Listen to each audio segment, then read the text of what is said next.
Bonjour et bienvenue à tous dans cette nouvelle vidéo qui fait partie de cette série, comme je l'avais dit, où je ne parlerai que d'agents économiques. Et comme je l'avais promis lors de ma dernière vidéo, que la vidéo d'aujourd'hui sera consacrée exclusivement à l'analyse de la première catégorie d'agents économiques, comme nous l'avions cité, les ménages. Alors, qui sont-ils? Allons-y.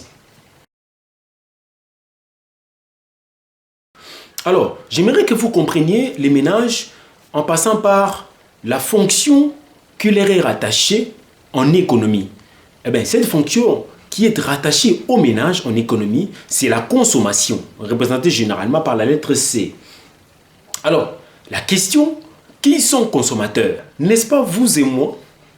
Bien sûr qu'ici, c'est vous et moi qui sommes justement des consommateurs. Donc, dans nos foyers, dans nos familles là où nous vivons, nous constituons tous des consommateurs. Donc, par ricochet, nous sommes tous des ménages. Nous faisons partie de cette catégorie. Et c'est nous qui formulons la demande sur laquelle s'appuient tous les opérateurs économiques, tous les offreurs, tous les producteurs en vue d'offrir des biens et services sur les marchés. Parce que c'est nous qui constituons ces débouchés-là, qui rend possible l'absorption de tout ce qui est exposé sur le marché comme bien ou comme service, en tout cas grâce aux producteurs. Au-delà de cette catégorie, dans les ménages, nous retrouvons également tous ceux-là qui disposent de leurs petites activités économiques, leurs petites entreprises, mais où ils sont eux-mêmes actionnaires uniques, où on parle généralement d'entrepreneurs individuels. Ils font également partie de cette catégorie qu'on appelle les ménages. Alors, notez qu'au-delà de la fonction de consommation qui est rattachée aux ménages, les ménages remplissent également une autre fonction très importante en économie.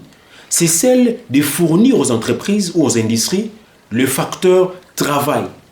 Ça veut dire quoi? L'homme dont l'industrie a besoin, l'homme dont l'entreprise a besoin afin de mettre en machine pour produire, cet homme-là provient de cette catégorie-là que nous appelons les ménages.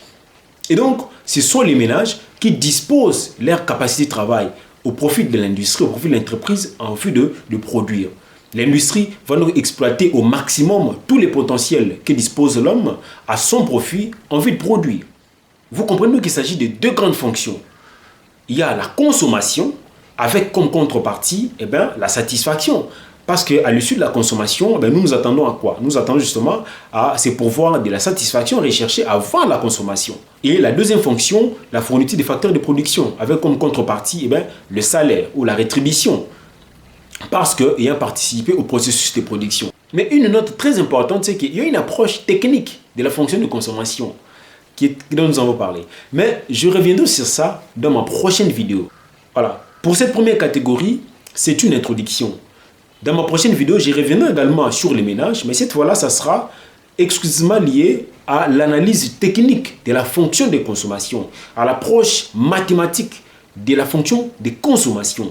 Vous allez trouver que c'est très intéressant et ça vous sera très profitable.